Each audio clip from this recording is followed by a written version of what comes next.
Hi, I'm David. I own and operate Country Whatnot Gardens here outside of Rochester, Indiana, which is about an hour south of the Michigan state line. I grow 25 different species and varieties of bamboo, such as this Phyllostachys bissetii, which is all around me. I'm actually in the middle part of the grove. This is a more open grove that I can actually come into and walk around into. There's a little bit of a kind of a horseshoe shape here. I wanted to show how these old culms. Now this is an old culm from last year. It's not a new shoot that come up. This year's shoots aren't this far along. But it had a few old leaves that were left here. They might have had some snow on them or something in here that protected them. It was protected a little bit more from the wind since it had the rest of the grove around it and these windbreak trees as well. But even though it wind burnt mostly, it is coming out with all this new growth.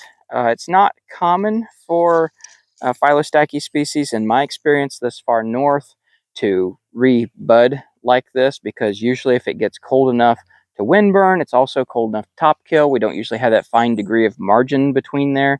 Down south, they can get that where it will wind burn, but then still leaf back out, or you might get some twig damage, and then it'll leaf back out. But up north, usually if it's cold enough to wind burn, it's also going to get cold enough to top kill.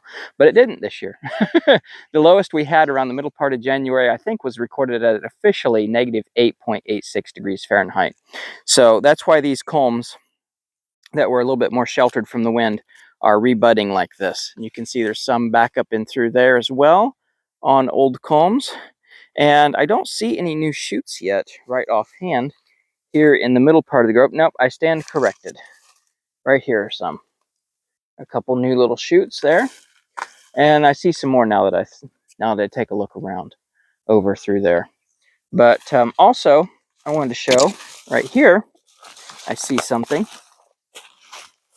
There is a rhizome right here, traveling across the ground, very shallow as they do, before it turns and goes back into the soil. You can see it came up out of the soil right here, and then turned and went down again right there.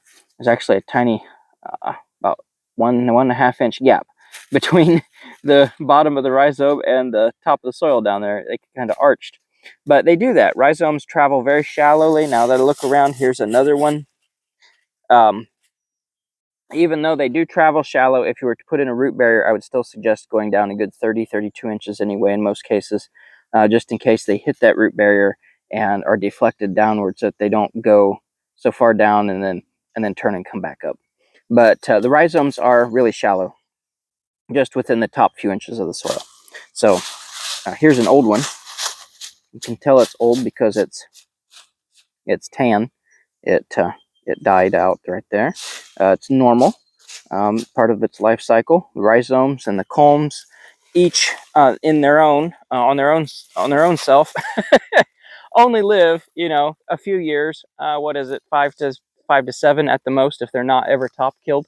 But then it regenerates because it's constantly producing new roots, new shoots, everything during its seasons, of course. New roots mostly in the fall, new shoots in the spring. But every year it's regenerating. And that's why bamboo is a soil builder, because it's constantly renewing, dying off, regenerating. It's part of its natural growth habit. Bamboo is a soil builder. These roots that die off as new ones come on, it's perfectly normal. Then these old roots decompose and add organic matter to the soil.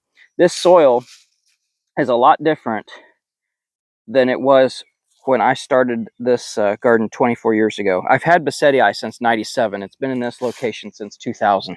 And this soil is incredible, beautiful, live soil. When I first started this garden, it was dead soil, I would call it. It had no life to it. It was very light color. It was not dark like this. This is wet, granted. Yeah, it will get a little bit lighter when it dries out, but it did not look like this. Bamboo is an incredible soil builder. But then, of course, you get all these leaves, too, that fall and decompose just where they're left, as they should. So the silica that the bamboo has absorbed out of the soil will go back and return to the soil, all those nutrients. So that has been a look at bissetii, not only how it's rebudding this year on its old culms, but also a little bit of look at the root and soil action down here, which is really cool. If you liked the video, please give me a like, subscribe, and share. I'd really appreciate it. Till next time, thank you for stopping by and take care. Bye.